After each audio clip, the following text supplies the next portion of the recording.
Bienvenue dans cette nouvelle édition du Morning News. Au sommaire, au Rwanda, Paul Kagame réélu à la tête du Front patriotique rwandais pour un mandat de 5 ans. Victoire écrasante remportée avec 98% des voix face à son adversaire Abdul Karim Harerimana, ambassadeur du Rwanda en Indonésie. La Chine comme modèle pour impulser l'industrialisation de l'Afrique francophone. Pour de nombreux experts, l'Afrique pourrait bénéficier de l'expérience et de l'expertise du géant asiatique dans le domaine, d'où le lancement du premier salon industriel et commercial Chine-Afrique francophone prévu au Palais des Congrès de Yaoundé au Cameroun du 23 au 31 mai prochain.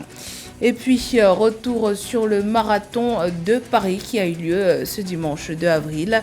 46e édition remportée par l'Éthiopien BG Ayana dans la catégorie masculine et la Kenyane Ella Kiprop dans la catégorie féminine.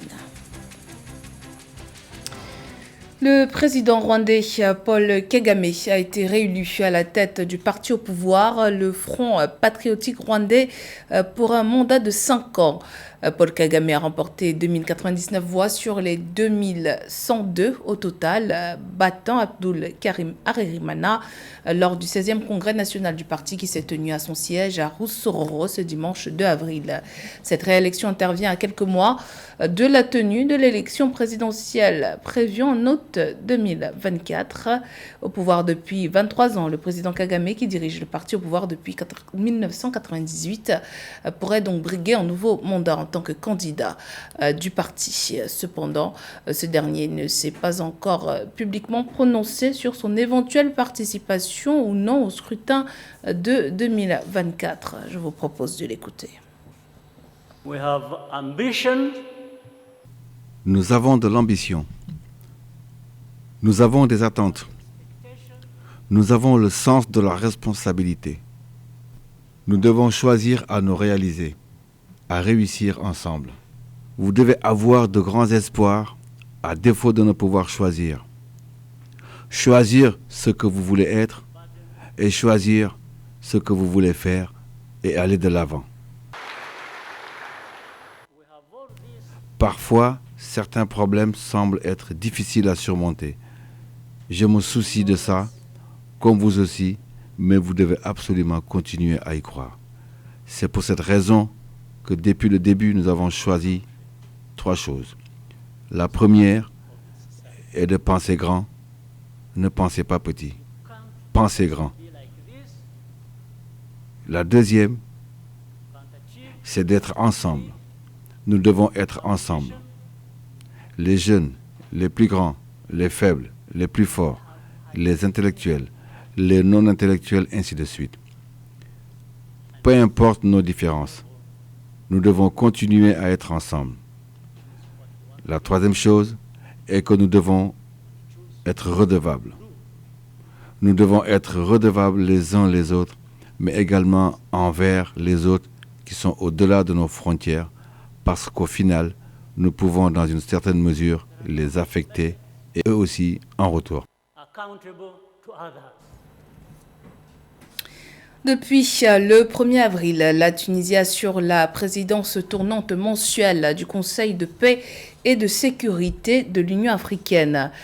Dans son engagement à contribuer à la réalisation des objectifs de l'agenda 2063 de l'organisation, le pays a représenté les États africains lors de son mandat au Conseil de sécurité de l'ONU pour la période 2020-2021. La Tunisie se positionne ainsi comme une force de recommandation positive en vue de soutenir la sécurité et la stabilité sur le continent. Nathalie Mo. Depuis le 1er avril 2023, la Tunisie assure la présidence tournante mensuelle du Conseil de paix et de sécurité de l'Union africaine. Un communiqué du ministère des Affaires étrangères a présenté les engagements de la Tunisie à la tête de l'organisme panafricain. Le pays d'Afrique du Nord se positionne ainsi comme une force de recommandation positive en vue de soutenir la sécurité et la stabilité sur le continent.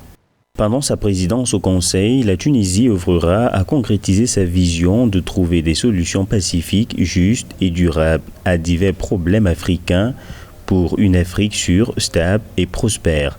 Fière de son appartenance africaine, la Tunisie a toujours placé le développement et la sécurité du continent au sommet de ses priorités.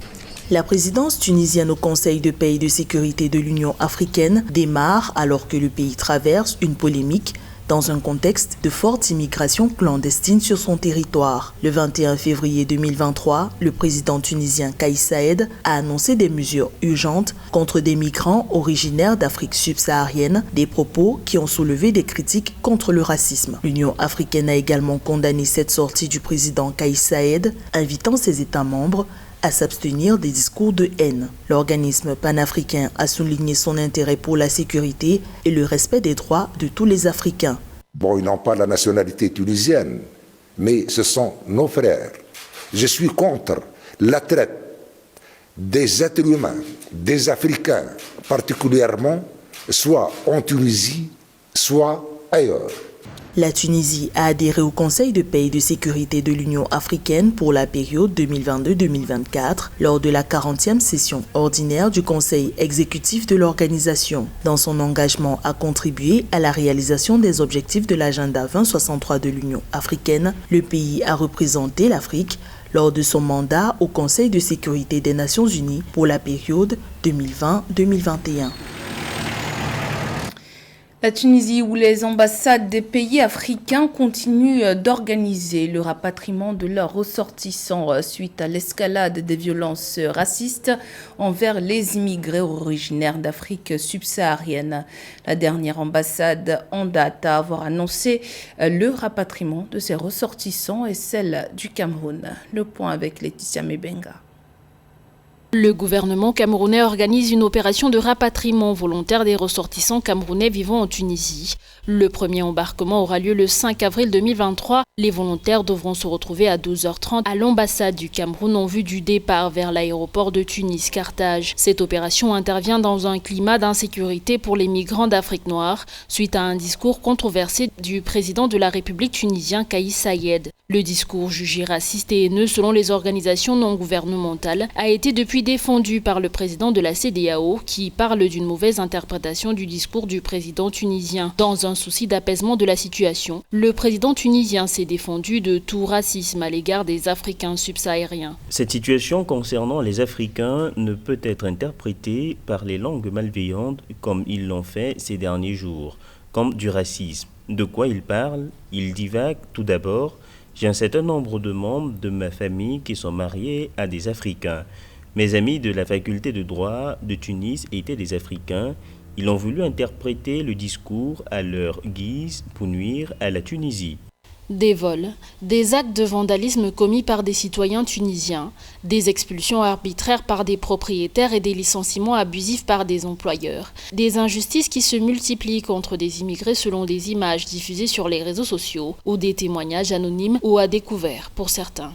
Même si le président tunisien a essayé de résoudre le problème actuel, le problème qui s'est passé récemment, nous les ressortissants subsahariens de la Tunisie, nous marchons dans les rues de la Tunisie avec beaucoup de crainte, beaucoup de prudence, beaucoup de retenue, parce que nous avons peur d'être bastonnés en route, nous avons peur d'être insultés, donc nous marchons vraiment avec beaucoup de crainte. Depuis le début des hostilités, la Côte d'Ivoire, le Mali et la Guinée ont déjà procédé à des rapatriements volontaires. Les autorités locales tunisiennes, quant à elles, essaient de garantir un minimum de droits pour les réfugiés subsahariens.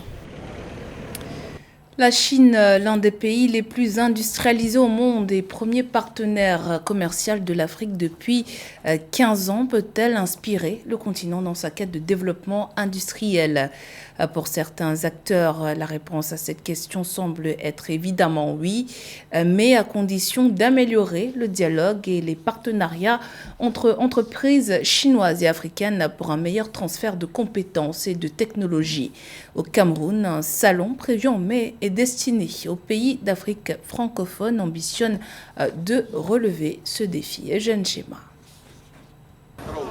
Depuis des décennies, la Chine réalise des infrastructures à tour de bras en Afrique. Selon les données du ministère chinois des Affaires étrangères, depuis le début du XXIe siècle, le pays d'Asie de l'Est a réalisé dans divers pays africains plus de 6000 km de voies ferrées, 6000 km de routes, près de 20 ports, plus de 80 grandes centrales électriques, 130 hôpitaux et cliniques, 170 écoles, 45 stades et gymnases, 500 projets agricoles entre autres. Politologue camerounais Jimmy Yab, président de l'Observatoire Chine-Afrique francophone, initiateur du premier salon industriel et commercial Chine-Afrique francophone, prévu au Palais des Congrès de Yaoundé du 23 au 31 mai 2023, estime qu'il y a matière à s'inspirer de l'expérience et de l'expertise de la Chine. L'industrialisation de l'Afrique a commencé il y a 100 ans.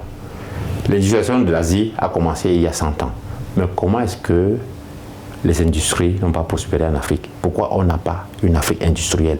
Tout simplement parce que le modèle de développement que nous avons adopté n'était pas favorable à cette industrialisation. Nous avons eu des modèles venus d'ailleurs. Je ne veux pas citer cela. Il est question de prendre des modèles économiques qui sont plus ou moins semblables à la vie des Africains.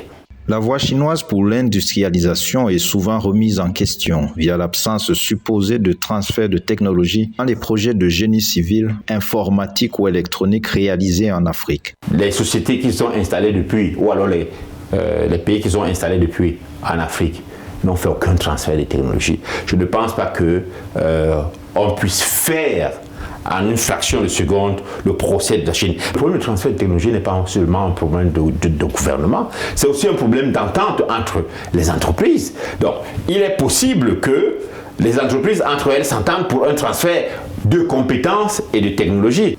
Le salon Chine-Afrique francophone, c'est le but d'initier la conversation. Selon l'indice 2022 du rapport sur l'industrialisation de l'Afrique de la Banque africaine de développement, l'Afrique du Nord fait figure de région africaine la plus industrialisée, suivie de l'Afrique australe qui regroupe plusieurs pays anglophones. L'Afrique centrale et l'Afrique de l'Ouest, qui regroupent les pays francophones du continent, précèdent dans ce classement l'Afrique de l'Est, qui occupe le dernier rang des pays industrialisés du continent.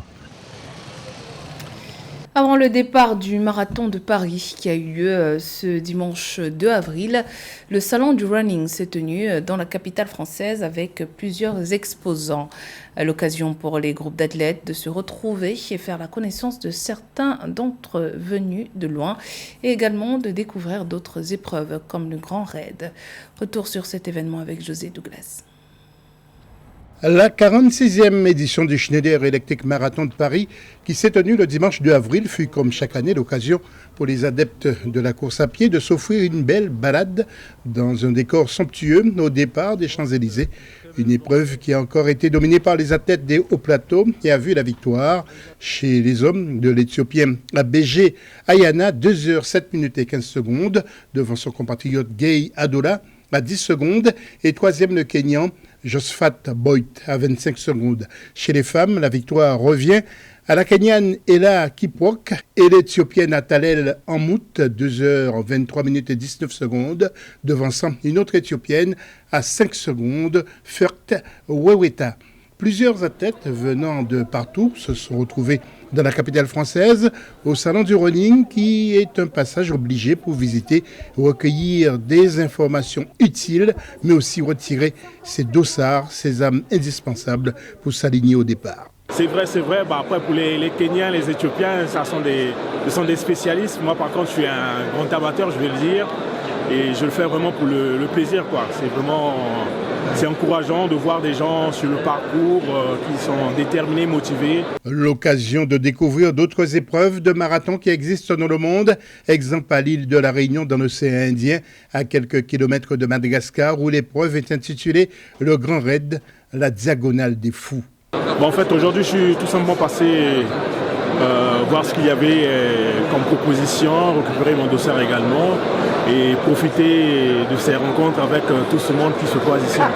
À noter que plus de 50 000 personnes ont pris part à ce marathon. Le dernier coureur a mis un peu plus de 7 heures pour franchir la ligne d'arrivée et le vainqueur empoche la somme de 50 000 € et le 15e, 500 €.